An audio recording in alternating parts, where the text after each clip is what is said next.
Ducks fans, are you ready?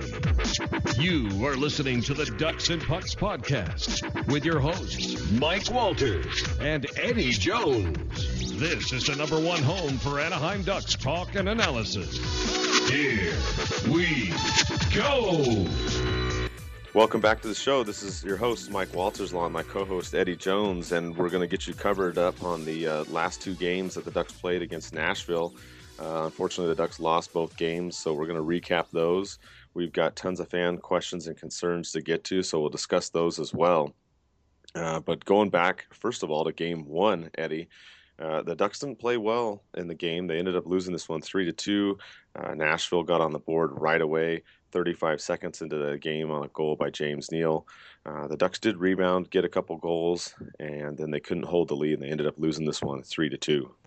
Yeah, and that's kind of been the theme, not just in this series, but in the playoffs so far, is a team's getting ahead in the first minute. And of course, I mean, they couldn't have got off to a worse start in game one. I mean, they came out, they looked a little bit nervous, a little bit shaky. Some guys, turning the puck over early, and I mean, James Neal is left wide open in front of the net, and he makes you pay. And he's a 30-goal scorer, and that's what he's going to do. And I mean, they did rebound pretty well. I mean, they ended up leading 2-0 with Kessler scoring early in the second period. But from there on, Nashville came back, got a questionable goal on John Gibson. I mean, a lot of people are giving him some flack throughout this series so far. And I mean, this one definitely, of any of them, was on him. And Philip Forsberg ends up winning it for them in the third period, and they block a flurry of shots in the final minutes. And I mean, what can you do? It's a disappointing first game, and really Nashville was full value for their win. I think the part that was probably the most upsetting to a lot of the fans too was the end of the first period there. The Ducks ended up going tied into the break after that period, but Forsberg hit Manson in the head and the neck area, knocked him out of the game. And, it was unfortunate because the Ducks went down to 5 defensemen for the rest of the game. And 4 of those 5 defensemen are, two-way defensemen or more offensive-minded. So the Ducks really only had to pray back there to do the hitting, which, he didn't really do too much, unfortunately. And I think that really affected the Ducks from the second period on, Eddie. They got the early goal in the second, made it 2-1. But after that, it just seemed like the Ducks defense just couldn't keep, the Nashville Predators from scoring in, the rest of this game. Yeah, it's a disappointing play too to lose a defenseman to a borderline. It's a borderline illegal hit because yes, he does get contact with the head, but Manson is on his way down at the same time. But it's disappointing that there was no initial penalty on the play. Ducks don't get a power play from it. I mean, it doesn't really matter because they end up scoring in the first minute of the second period too. But then you lose Manson for the rest of the game. We all know he's still not back, and there was no supplementary discipline for the play after the game was over, which is disappointing. And like you said, Nashville was able to wear us down, only having 5D for the rest of the game, and it ends up hurting the Ducks. Yeah, exactly. And the Ducks, they ended up losing 3-2, and it's unfortunate that Forsberg scored the game-winning goal, which was a deflection off Theodore's skate and then in the net, so that another lucky bounce goes for Nashville, which that's how the playoffs go. I mean, sometimes you get the bounces and sometimes you don't, and unfortunately, in the playoffs, one bounce can decide a game, and that's what happened there. And so the Ducks looked to regroup. They went into the second game. They started out way better. Andrew Cogliano got a breakaway goal a little over halfway into the first period. The Ducks were up 1-0. They were hitting better and playing better. But the result ended up the same, Eddie. Nashville scored 3 straight goals, and they ended up winning this one also 3-2. Yeah, and this was a little bit different of a game. I mean, similar to how Nashville was limiting our entrances into their zone. We were forced to dump it in. We got dominated on the forecheck, couldn't establish a forecheck of our own, and it showed. And the goals were really just sloppy plays too. I mean, Cogliano again, we get out to or our team gets out to a fast start. I mean, it is 14-20 into the first period, but he gets a breakaway.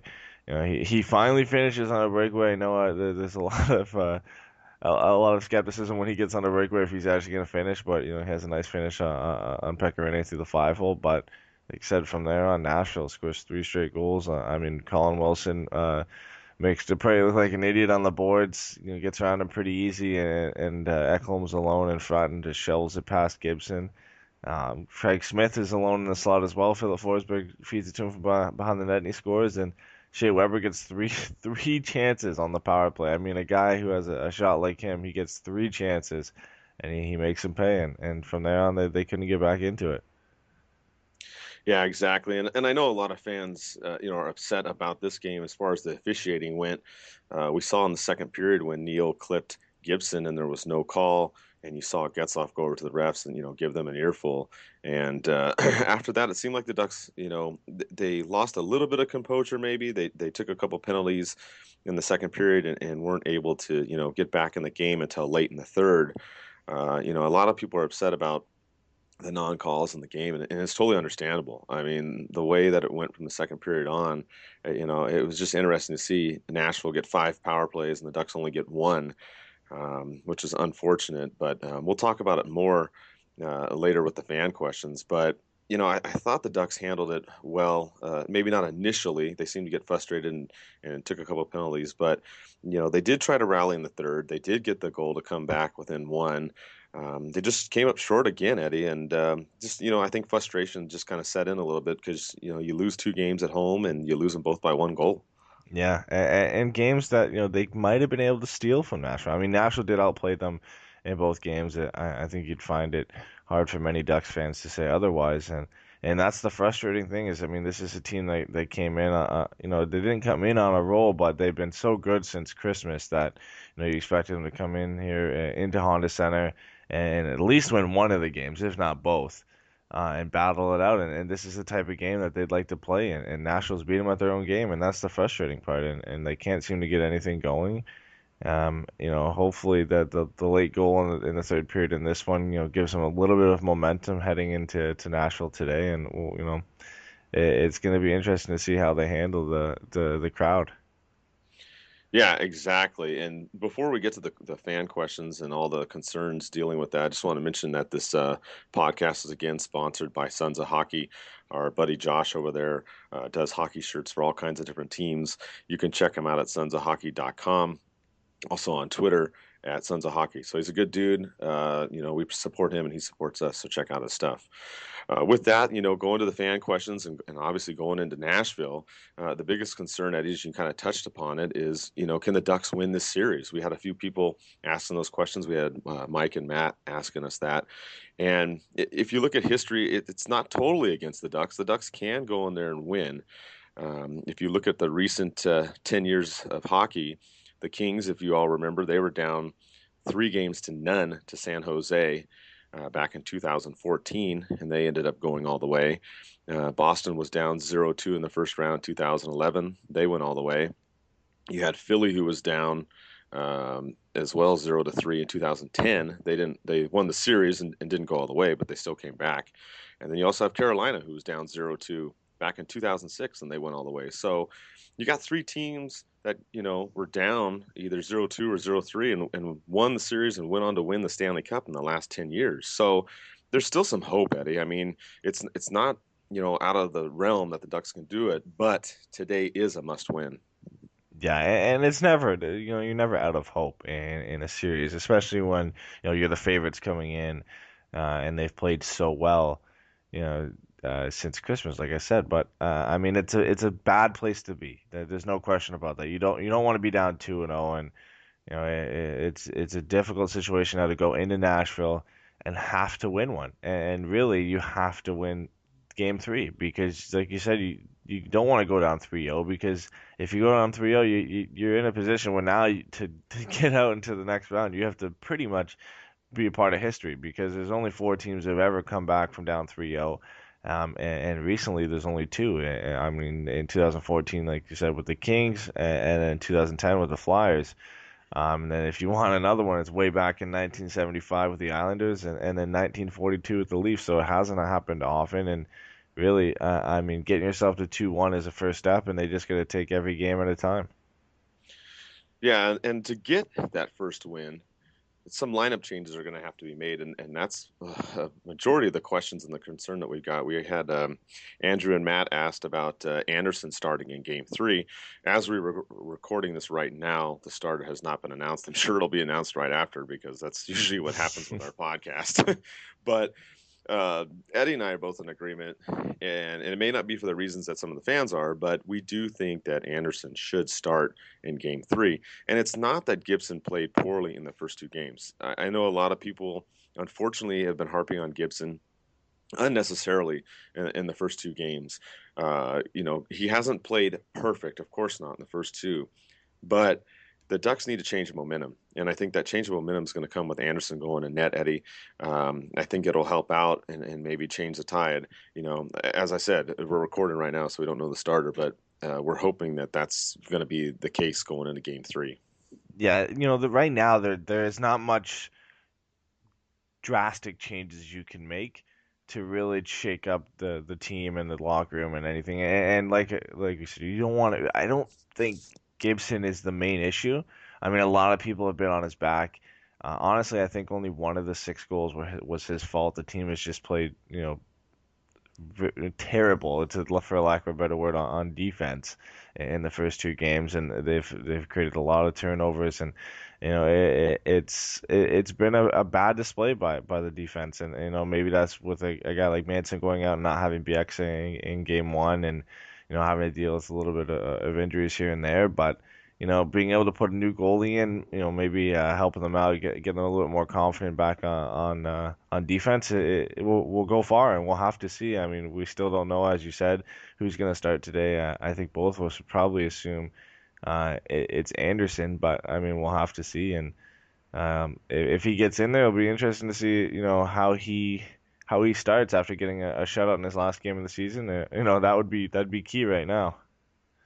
Yeah, I agree, and I that's one thing that's kind of important. I talked to my buddy Andy Ramirez on his show about this, and when you're a goalie and you get a shutout, you got to feel pretty good about yourself. And then when you're not given the next start, which that happened to Anderson in his last 2 times that he had shutouts, it's got to be a little frustrating for him. So he's got to be chomping at the bit to get in there and play. And if Anderson can come in this game and play lights out, and the Ducks play better, I mean, I would see him probably going the rest of the way in the series. But at the same token, we have to temper expectations. Just bringing in the goalie is not going to change everything. Obviously, it's going to help for sure, but the lineups need some tweaking too, Eddie. And we talked about this before, actually last night when we were trying to record everything. But the biggest thing is, and we'll go with the offense first, I really think all the lines need to be changed, except for Caggiano, Kessler, and Silverberg. That line's been doing what they need to do, but the rest haven't been, productive, Eddie. And you mentioned this: the Raquel line has really been the one that's been disappointing in the first 2 games. Yeah, and I'm not a huge fan of plus minus, but in this case, it kind of speaks volumes. And we know Raquel, Perry, and McGinn have paired together at times, and they started the playoffs like that as well.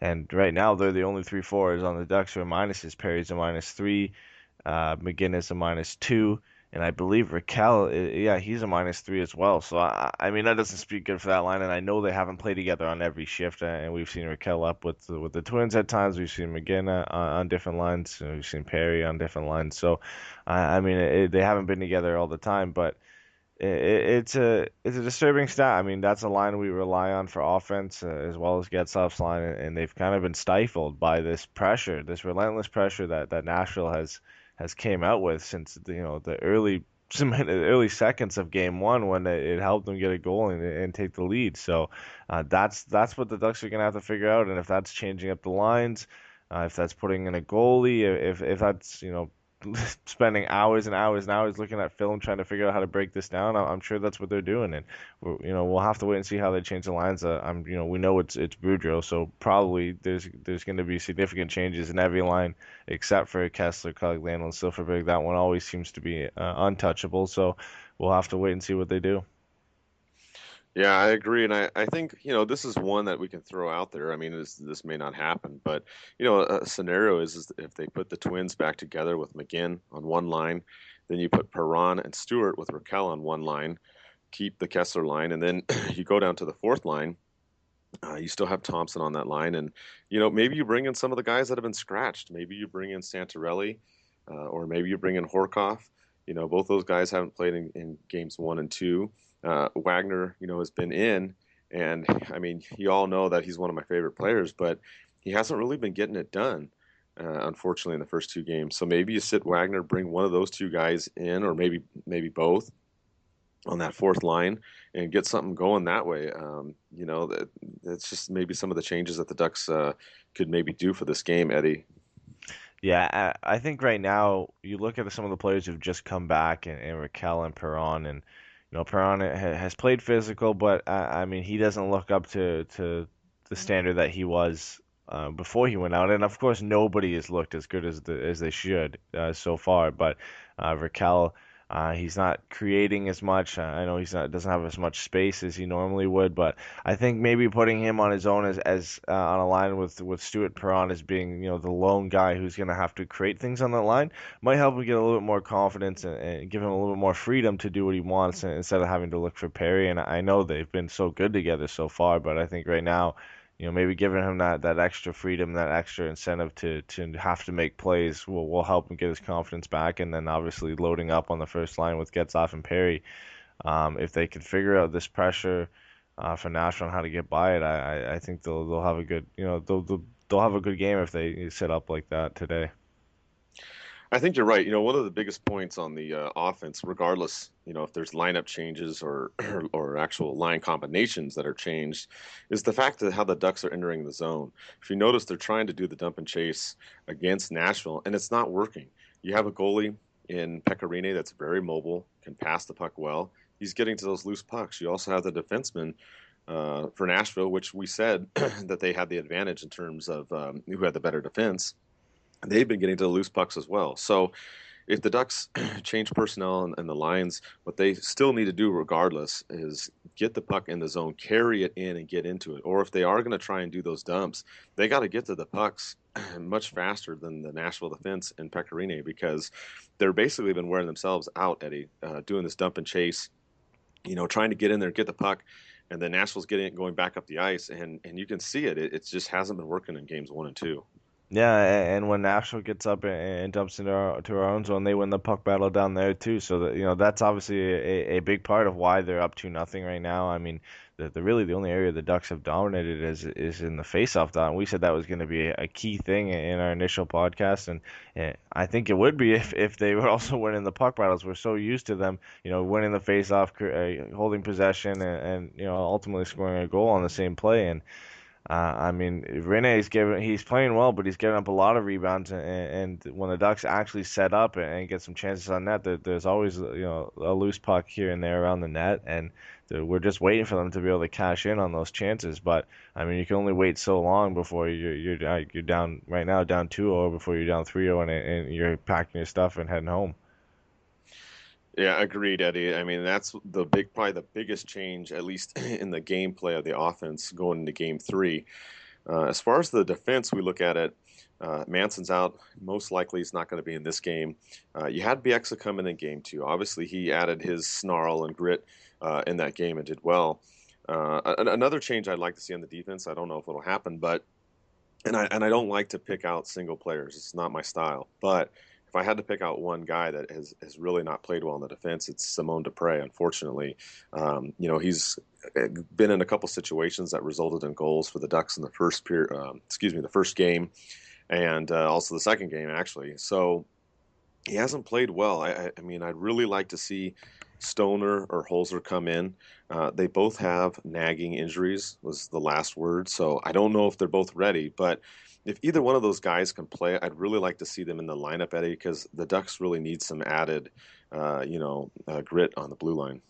Yeah, and I think they just need to shake some things up. I mean, I think Fowler, he struggled as well, but I think it's hard for them to take him out, and with his speed and everything he brings on that end of the ice. So I know, like you, I don't want to really pick out one guy and say this is a guy that's played bad and this is the reason why they've lost, because everybody has played bad, really, and they've all contributed to this situation themselves. But Dupre has struggled a lot. He's been on the goat end of most of these goals, especially the Ekholm goal on the other night. So I mean, if Stoner's ready to go or Holtz's ready to go, I think you maybe sit to pray.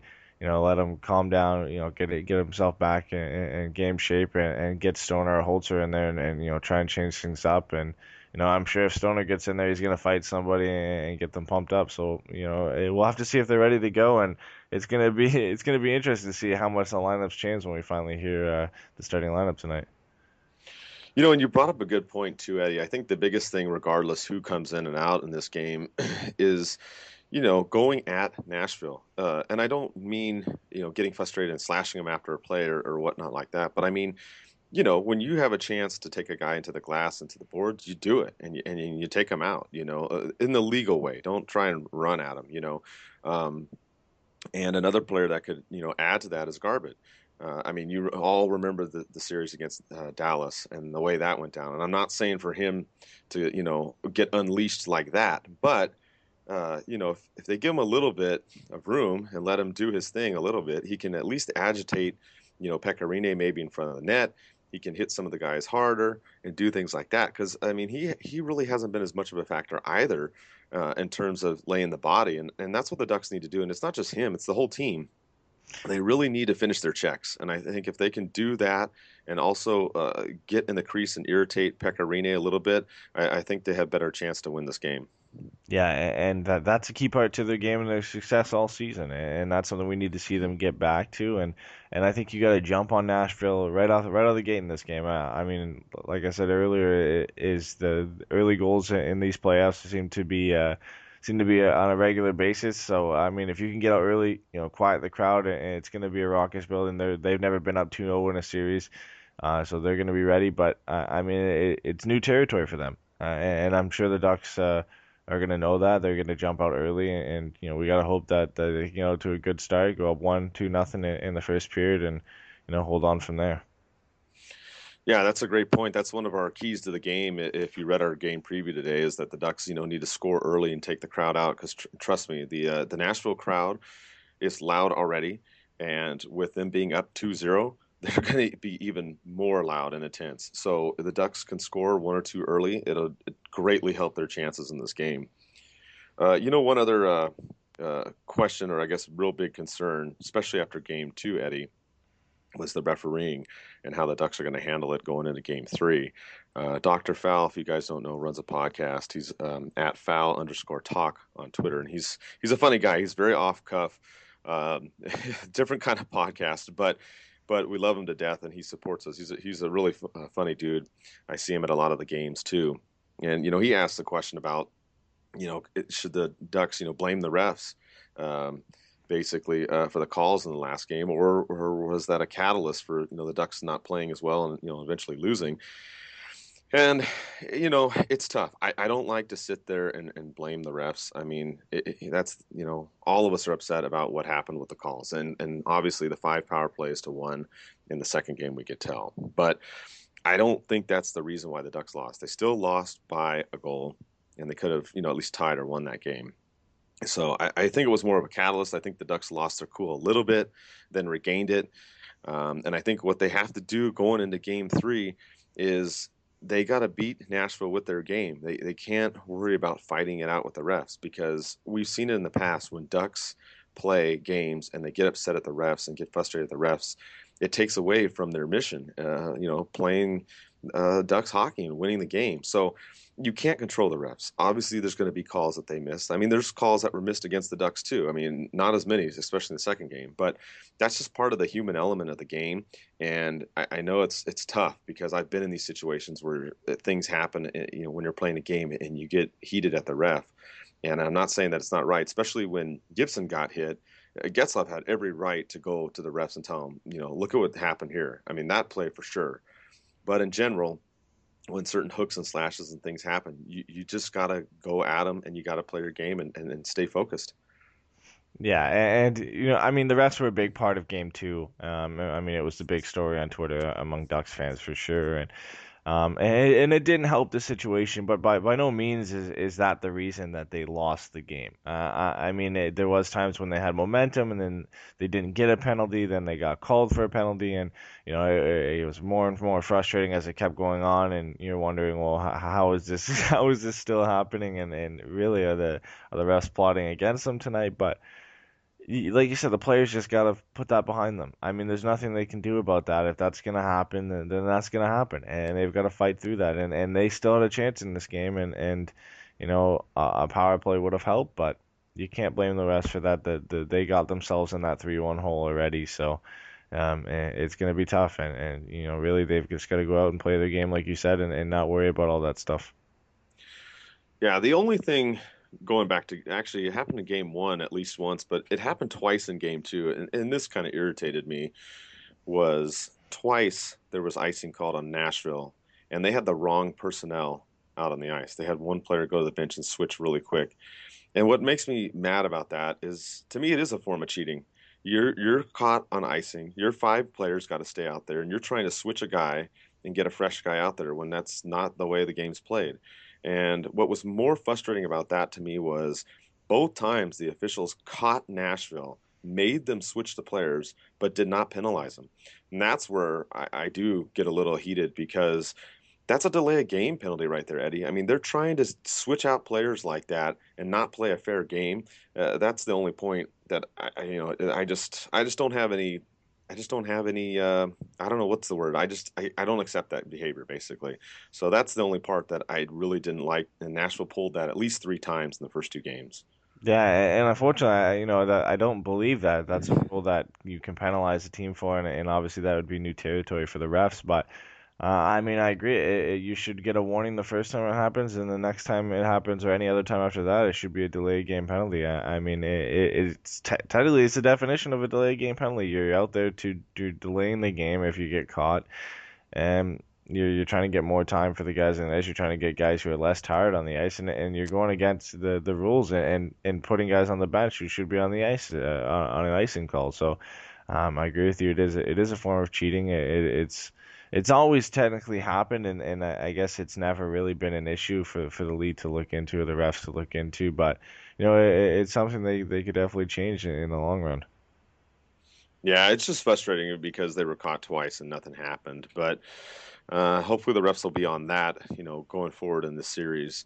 I guess we can end this podcast though on more of a positive note. We had our buddy Richard ask about the first 2 games and what's the positives from the game. And I think with everything that's happened, with non-calls and the refs and the Ducks losing, not playing as well, there's still some good things to look at, Eddie. I mean, we talked about it before. They did well in the face-offs. They won the first game 42-27. The second game 47-25. The Ducks have also played well in special teams. In game one, they had a power play goal and they shut out Nashville on their power play chances. Game two, despite the calls and whatnot, the Ducks, I mean, they gave a power play goal, but it was 1 in 5 chances. So, I mean, that's not terrible either. So, I think the Ducks have done a lot better in terms of winning faceoffs, special team play, and whatnot. I think the biggest issue really is they just got to work on the 5-on-5 play going forward. Yeah, and that's going to be what's going to win in the series if they want to get back in this. There hasn't been too many positives. I mean, Cogliano having 3 points is definitely a positive, and the offense that line is creating. Now the other lines just have to join the party here, and it's going to be tough. There aren't many positives right now, and we hope they can get back to their game, and win tonight, and really like. They've just got to pick up their play. It's as simple as that. I mean, they've just got to pick up their play, get back to how they're playing in the season, and hopefully by the end of this, we'll next time we come on the podcast, they'll be up maybe tied at 2 or up 3-2. Yeah, exactly. And we will do another podcast no matter what happens, obviously, in this series. Based upon the schedule, I don't know if we're going to do it after the 4th game or the 5th game, but it'll be, about in a week from now. But yeah, I mean, the Ducks can turn things around. They've lost both games, not playing their best, but they only lost by 1 goal each. So they still have a chance to go and get it. They just got to win game 3 and then go win game 4. I mean, I know it sounds easier said than done, but the Ducks can do it. Other teams have done it. And, Eddie, the Ducks started the season with adversity. Why not have it in the playoffs? Yeah, and like you said, you get two, you're back to an even series, and it's best of three. And I'm sure that's that's where they want to get to right now. And if it gets back to that situation, and the Ducks are able to win two in a row, I think anybody would take them at that point. Well, yeah, remember when the Ducks played the Kings too in the playoffs? The Ducks were down in that series 2-0, and they came back and won the next three, and we're up 3-2. I mean, obviously we all know what happened losing that series, but I mean the Ducks did come back and win three in a row, so they can do it again. I have no doubt that they can make it happen. It's just going to be some changes and some more grit and willpower in this game. And obviously, not getting frustrated at the refs, which isn't going to be easy. But that's really it in a nutshell. And we'll have to see who's in goal, like we talked about. We'll probably know after this podcast is, or actually, you'll probably know once it's posted already. But that's what's going to happen going forward that we're going to look to see how the Ducks change things up. And just want to mention, too, that we're going to have a watch party on Thursday at El Ranchito, 5 o'clock. If you want to give a donation at the game, or excuse me, at the watch party for the game, it'll be $5. You'll get a foul towel, and all the money that we raise is going to go towards veterans here in Orange County. So we're doing that as a little bit of a fundraiser in addition to the playoffs. And one last thing too, as well, is if you go on iTunes and you see us on there, please give us a 5-star rating. We haven't asked for that really before, but it's the first time, so I'm hoping that we can get some more ratings on there. We appreciate all the fan questions and the support from everybody, and we'll see what happens tonight in Nashville.